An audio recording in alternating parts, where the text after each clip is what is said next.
Rasuah bukan sekadar wang negara yang hilang. Ia juga bermakna peluang rakyat yang terlepas.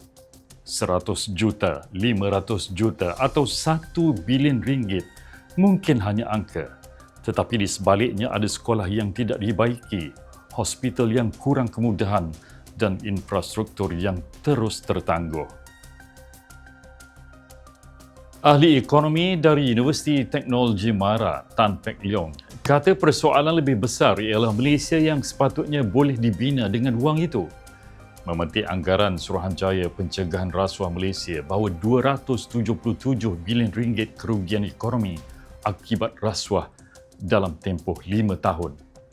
Tan berkata ia bersamaan lebih 4 tahun peruntukan semasa Kementerian Pendidikan.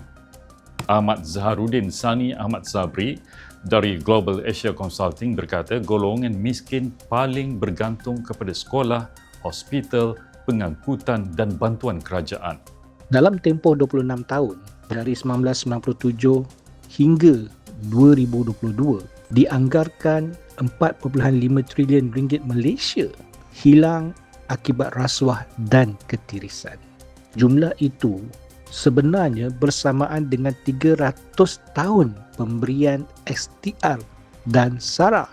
Kira-kira RM12.60 sehari yang boleh disalurkan kepada golongan susah setiap hari selama 300 tahun. Isu tabung haji memberi gambaran jelas kerugian pelaburan 12.6 bilion ringgit yang dikenal pasti dalam pelan pemulihan institusi itu bersamaan kos penuh haji bagi kira-kira 378,000 orang jemaah muassasah. Di belakang 12.6 bilion ringgit Malaysia itu ada pendeposit, ada keluarga, ada orang yang menyimpan sedikit demi sedikit selama bertahun-tahun dengan satu impian, menjadi tetamu Allah. Zaharuddin berkata kes 1MDB dan tabung haji perlu menjadi pengajaran kepada pengundi. Katanya, undi rakyat bukan satu cek kosong. Rakyat memilih siapa yang diberi amanah menguruskan berbilion ringgit wang awam.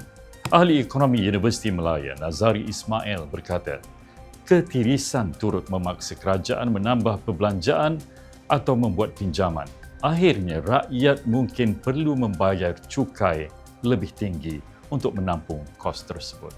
Bagi Jais Abdul Karim, Presiden Pemerhati Rasuah Malaysia, rakyat perlu menuntut pembaharuan yang mencegah rasuah, bukan hanya melihat jumlah tangkapan selepas wang hilang.